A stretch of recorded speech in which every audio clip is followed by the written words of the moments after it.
दोस्तों आज मैं बात करूंगी पीपल वृक्ष में जल जब चढ़ाया जाता है तो उस समय कौन कौन से ज़रूरी नियम हैं। और एक बात बिल्कुल स्पष्ट बताना चाहूँगी कि जो नियम आज आप इस वीडियो में सुनेंगे उस नियम के बिना पीपल वृक्ष की पूजा अधूरी मानी जाती है। तो दोस्तों जानेंगे कि वो कौन कौन से नियम हैं जिनके बिना हमारे द्वारा की गई पूजा पाठ अधूरा हो जाता है। दोस्तों सबसे पहली बात तो ये बता दूं कि बहुत सारे लोगों को ये भ्रम होता है कि पीपल वृक्ष की पूजा करने से सिर्फ शनि ग्रह शांत होता है या फिर हमारी कुंडली में अगर शनि की ढैया या साढ़े साती की स्थिति चल रही है तो उससे निजात मिलती है। पर दोस्तों ये बिल्कुल भ्रम है। पीपल वृक्ष की पूजा करने से मात्र आप अपने ग्रहों को नहीं शांत करते हैं, आप उससे धन लाभ भी प्राप्त कर सकते हैं। यानी अगर किसी व्यक्ति की आर्थिक स्थिति बहुत अधिक खराब है तो वो पीपल वृक्ष की पूजा करे तो उसको बहुत अधिक लाभ प्राप्त होता है। दोस्तों मैं आज ये बात नहीं करूंगी आपसे कि पीपल वृक्ष की पूजा जो है वह किस प्रकार की जाती है।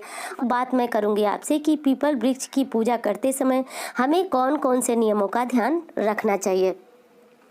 तो दोस्तों यही सारी कुछ महत्वपूर्ण बातें थीं जो मैं आज आपको इस वीडियो में बताऊंगी। सबसे पहले शुरू करते हैं कि सबसे पहला नियम कौन सा है जो कि पीपल वृक्ष की पूजा के समय हमें ध्यान रखना चाहिए। दोस्तों सबसे पहला ये है नियम कि जब आप पीपल वृक्ष में जल प्रदान करें यानी जल दें जब पीपल को, तो वो समय आपको सूर्योदय से पूर्व का होना चाहिए। बिल्कुल स्पष्ट बताना चाहूँगी कि अगर आप पीपल की पूजा करते हैं चाहे किसी भी कारण से, चाहे धन लाभ के लिए करते हैं या फिर आप शनि ग्रह की पीड़ा से मुक्ति के लिए करते हैं, जिस किसी भी इच्छा के लिए कामना के लिए करते हैं, तो उसके लिए आपको पीपल वृक्ष में जल जो है वह सूर्योदय के पूर्व यानी सूर्य उगने के पहले ही दे देना चाहिए, बल्कि थोड़ा सा अंधेरा रहे तो और अच्छा है। दोस्तों श्री कृष्ण ने खुद ही भगवत गीता में कहा है कि वृक्षों में मैं पीपल हूँ, यानी पीपल को इतना हमारे धर्म ग्रंथों में इतना श्रेष्ठ बताया गया है कि श्री कृष्ण जी ने स्वयं ही कहा है कि मैं वृक्षों में पीपल हूँ, महीनों में अगहन हूँ। यानी दोस्तों ये बातें थोड़ी सी बड़ी हैं और वीडियो बड़ी हो सकती हैं, इसलिए हम ध्यान देते हैं दूसरी क्या बात है जो कि पूजा करते समय ध्यान देना चाहिए। दोस्तों जल चढ़ाने के बाद संध्या में दीपदान अवश्य करना चाहिए। दोस्तों फिर बताऊँगी आपको कि ये बातें बहुत महत्वपूर्ण है। अभी फिर मैं ध्यान इसलिए खींचना चाहती हूँ आपका कि देखिए बहुत सारे हमारे भाई बहन हैं जो कि सुबह में ही पीपल की पूजा कर लेते हैं, दीपदान कर लेते हैं, प्रदक्षिणा कर लेते हैं, सब कुछ कर लेते हैं, पर संध्या समय दीपदान नहीं करते हैं। देखिए सुबह में आपका इच्छा हो, आपकी इच्छा हो तो आप वहाँ दीपक जलाएं न जलाएं।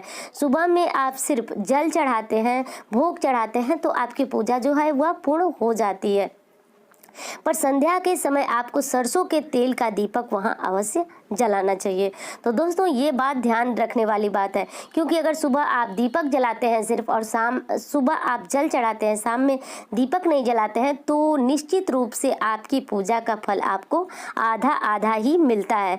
तो आपको सुबह में जल चढ़ाना है, शाम में दीपक जलाना है। दोस्तों आपको लग रहा होगा कि वीडियो में मैं बहुत विस्तृत तरीके से बातों को बता रही हूँ, तो दोस्तों हाँ मैं विस्तृत तरीके से बता रही हूँ कि जिससे आपको बहुत अच्छी तरह से ये बातें समझ में आ सके। क्योंकि और दोस्तों देखिए पुरुष अगर पीपल वृक्ष में जल चढ़ाते हैं तो वह पीपल वृक्ष के ऊपर सिंदूर कदापि न लगाएं। सिंदूर देखिए नियम ये है कि जब हम जल चढ़ाते हैं उसके बाद भोग लगाते हैं, उसके बाद तिलक करते हैं, तो अगर महिला हैं तो वो सिंदूर का तिलक पीपल वृक्ष पे लगा सकती हैं। पर अगर वहीं पुरुष हैं तो वह रोली चढ़ाएं। रोली चढ़ाना उनके लिए बेहद शुभ होता है। दोस्तों पीपल वृक्ष पे सिंदूर महिलाएं इसलिए चढ़ाती हैं या फिर तिलक इसलिए किया जाता है कि ऐसी मान्यता है कि पीपल वृक्ष पे भगवान विष्णु संग माँ लक्ष्मी का वास होता है। तो इसीलिए हमारे धर्म ग्रंथ जो हैं, शास्त्र हैं, ये बताते हैं कि अगर हम पीपल वृक्ष की पूजा करते हैं तो देखिए पीपल वृक्ष पे देवताओं के अलावा पितरों का भी वास होता है, तो पितृ दोष से भी हम मुक्त होते हैं, देवता भी हमसे प्रसन्न होते हैं और साक्षात भगवान विष्णु और माँ लक्ष्मी की कृपा हमें प्राप्त होती है। दोस्तों ये बात बिल्कुल मैं दावे के साथ कहना चाहती हूँ कि जो व्यक्ति बहुत अधिक धन की परेशानी से पीड़ित है वो कुछ न करें दोस्तों, कुछ भी न करें। सिर्फ शनिवार के दिन, ज़्यादा कुछ भी उनको नहीं करना है। शनिवार के दिन जाएं पीपल वृक्ष के पास और वहाँ पे 1 लोटा जल चढ़ाएं। जल में आपको मीठा डालना है दोस्तों, मीठा डालना है और काले तिल और चावल डालना है। विस्तृत विधि मैं पिछली जो वीडियो है उनमें बता चुकी हूँ, अभी मैं विस्तृत बातें नहीं कर रही हूँ, पर मैं ये बात ज़रूर बताना चाहूँगी। और शाम के समय दीप दान करें, वो निश्चित रूप से देखेंगे कि क्रमशः उनकी आर्थिक स्थिति जो है वह सुधरने लगती है। दोस्तों पीपल वृक्ष जो है वह इतना ही अधिक प्रभावशाली है कि आपके घर में निरंतर जो परेशानियां बनी रहती हैं वो धीरे धीरे समाप्त होने लगती हैं। अगली बात है कि अगर आप पूजा कर रहे हैं पीपल वृक्ष की तो परिक्रमा करना न भूलें। यानी 7 परिक्रमा कर सकते हैं, 11 कर सकते हैं, 5 कर सकते हैं। तो जिसमें विशेष रूप में जो लोग हैं वह 7 परिक्रमा ही करते हैं। तो जब भी आप परिक्रमा करें तो 7 परिक्रमा कर लें। 5 भी कर सकते हैं, अगर आपके पास समय नहीं है तो 5 करें, 7 करें, इस तरह से कर लें।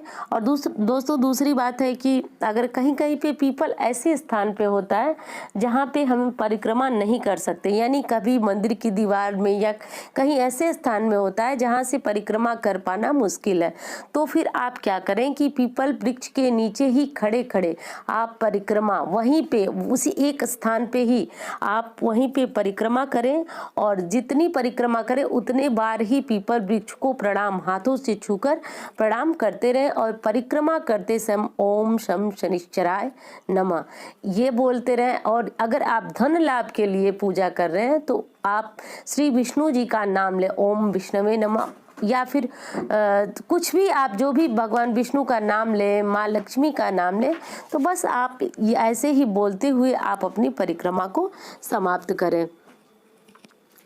और दोस्तों अगर आप पीपल वृक्ष जहाँ पे भी आप पूजा कर रहे हैं वहाँ पे आसपास में अगर कोई मंदिर हो, कोई देवता हो, तो वहाँ पे पूजा किए बिना आप घर वापस न आए।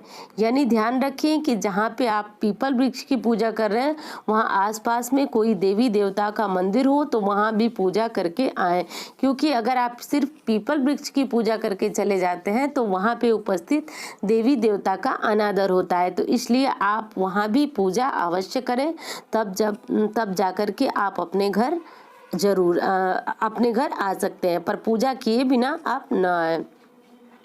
दोस्तों कहीं भी दीवार हो या फिर आपका घर हो, छत हो, कहीं भी पीपल अगर उग गया है तो वहाँ से उसे बिल्कुल उखाड़े नहीं।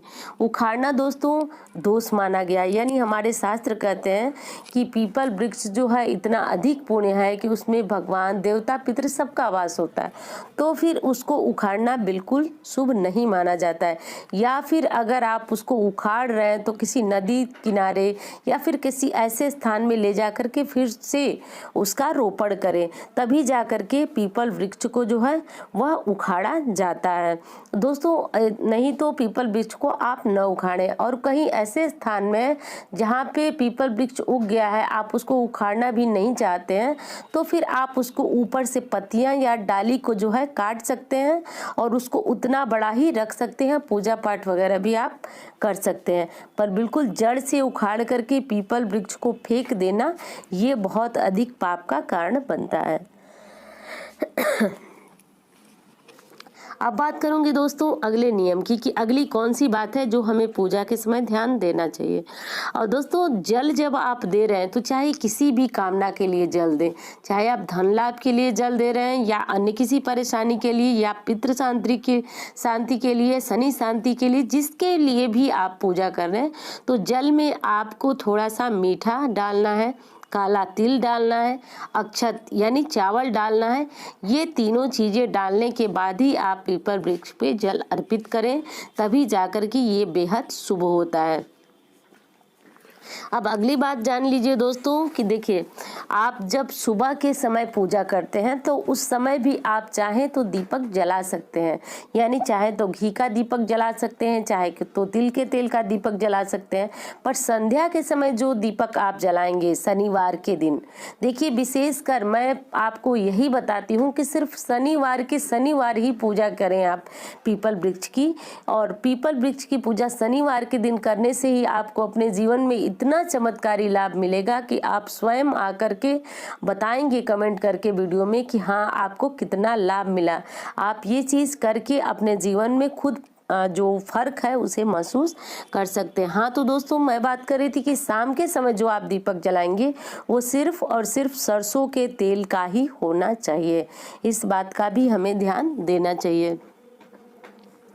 और दोस्तों, अगर आपकी कुंडली में शनि की वजह से आप बहुत अधिक परेशान हैं, आपको लग रहा है कि जब से आपकी 7.5 लगी है तो तब से आपका सारा कार्य जो है वह विलंब होता जा रहा है, बिगड़ता जा रहा है, या फिर आपके जो विरोधी हैं वो आपके ऊपर बहुत अधिक जो है हावी होते जा रहे हैं, जिंदगी बिल्कुल नरक बन गई है, तो आप शनिवार के दिन जो है काले तिल और चावल और थोड़ा सा मीठा डालकर पीपल वृक्ष में जल तो चढ़ाएं, शाम को दीपक भी जरूर जलाएं। और दोस्तों, उससे भी जरूरी बात है कि आप उस वृक्ष पे यानी पीपल वृक्ष पे आप थोड़ा सा सरसों का तेल जरूर चढ़ाएं। दोस्तों, सरसों का तेल चढ़ाने से शनि देव जो है वह प्रसन्न होते हैं। दोस्तों, ऐसा मिलता है, हमारे शास्त्र में ये वर्णन मिलता है कि जब लंका से उन्होंने हनुमान जी ने शनि देव को मुक्त कराया तो उस समय शनि देव को जो है काफ़ी चोटें लगी हुई थी, काफ़ी चोट लगी हुई थी, वो काफ़ी तकलीफ में थे। और तब हनुमान जी ने उनकी तकलीफ को समाप्त करने के लिए उनके ऊपर सरसों का तेल लेप किया था। तभी से शनि देव ने हनुमान जी को ये वचन दिया कि हे प्रभु, जो आपकी पूजा करेगा, आपकी उपासना करेगा, मेरे ऊपर तेल चढ़ाएगा, मैं उसे कभी कोई कष्ट नहीं दूंगा। तो अगर आप चाहते हैं कि आपका शनि जनित सारा कष्ट समाप्त हो जाए तो आप पीपल वृक्ष पे पूजा के बाद सरसों का तेल जरूर चढ़ाएं। शनि प्रतिमा है अगर आसपास में तो उसके ऊपर भी आप सरसों का तेल चढ़ा सकते हैं। बस प्रतिमा पे पूजा करते समय या फिर तेल चढ़ाते समय आपको ये ध्यान देना है कि आपको शनि देव की आंखों में नहीं देखना है। दोस्तों, आंखों के मतलब उनके बगल में होकर के ही आपको पूजा करना है, कभी भी उनके सामने आकर के आपको पूजा नहीं करना है। इस बात का ध्यान जरूर रखें। तो दोस्तों, यही सारे कुछ नियम था जो मुझे आपको बताना था। और दोस्तों, एक बार फिर बताना चाहूँगी कि अगर इन नियमों को आप पालन करते हैं और वृक्ष की पूजा करते हैं, पीपल की पूजा करते हैं, तो निश्चित रूप से आप किसी भी इच्छा के लिए पीपल वृक्ष की पूजा करते हैं वो इच्छा आपकी पूर्ण होगी। दोस्तों, उम्मीद करती हूँ वीडियो आपको बहुत अच्छी लगेगी। मिलती हूँ इसी तरह की वीडियो के साथ। धन्यवाद।